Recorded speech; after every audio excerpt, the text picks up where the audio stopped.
Okay, so this is a quick tutorial on using Ebsco, and that's the database that you'll have to use to complete your ISU part number 2.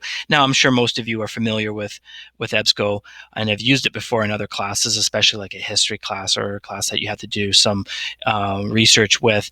I'm just going to show you quickly how to access it again, and some tips and tricks that will help you complete this assignment fairly quickly. So from the Trenton High School website, and I'm sure it's the same for other sites as well. What you need to do is to click on the library, and I'm sure I checked Bayside, and I think Moira has that link as well. So if you can't find it on your own school, just use Trenton High Schools, and that's fine. Click on library, and a new page will open. Okay, and from here, online research is in databases, and there's EBSCO right there. So click on EBSCO, and then you will see the EBSCO host, and that's what we're going to click on.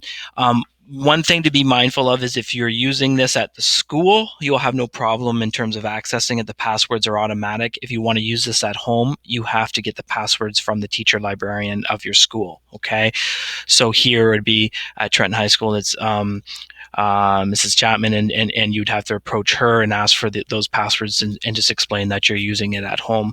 And Otherwise, it's no problem to access it from any computer in the school. Okay, so from here you click on EBSCO host.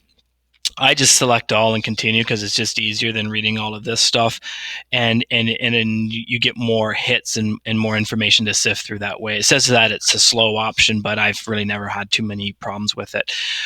So just in the search bar, I just type in The Great Gatsby. That's been the example that we kind of been rolling with for the semester a number of times. And you notice that the search results, you're not going to sift through 1,500 results because there's videos and there's a whole host of things that you don't need for this assignment. For this assignment, you can either use a let me see, a book review is fine.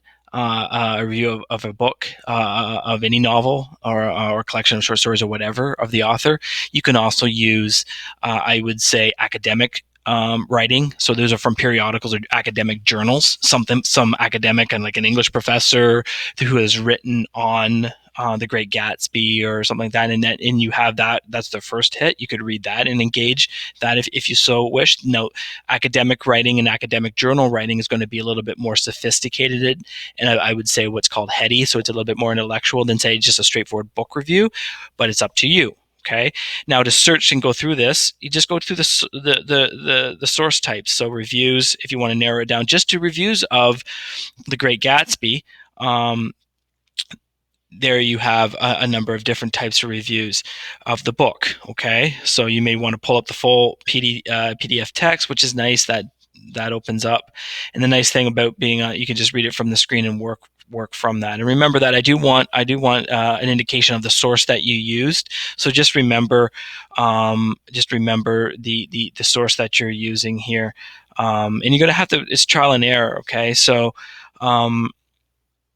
I think this one is this is obviously the novel read by audiobook read by Jake Gyllenhaal, so that one's probably not going to work that well. So you're going to have to play around with it and get a source that you can use, and it's offering you the information that you need to complete part number 2 of your ISU. Again, if you're not looking at that, a number of you did Harry Potter.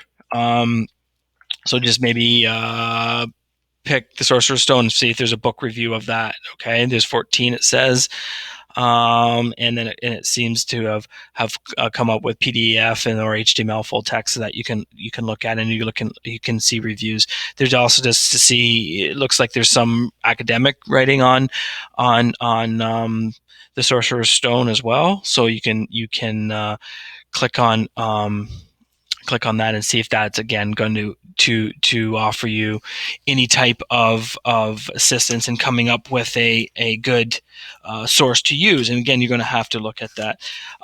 You may want to look at another novel, any type of other Stephen King. If some of you are a horror fan of Stephen King and his writing, that may work for you also. So there's EBSCO. Very quickly, email me or page me if you have any questions or concerns, and and see what you can come up with. So start with some basic searches and work from there. Again, I'm not looking for a massively in-depth academic type approach as you would see in a traditional English class. Remember, this is not ENG for you. Okay, it's writer's craft. So we're looking at our authors that we enjoy reading and that we love for models of what we believe is to be good or great writing. Okay, and that's a little bit different in terms of what we do within traditional English classes, where we look at bigger ideas and that kind of thing, right? Okay, not necessarily if something's good or great. All right. So remember, email me, page me if you have any questions or concerns, and we can go from there.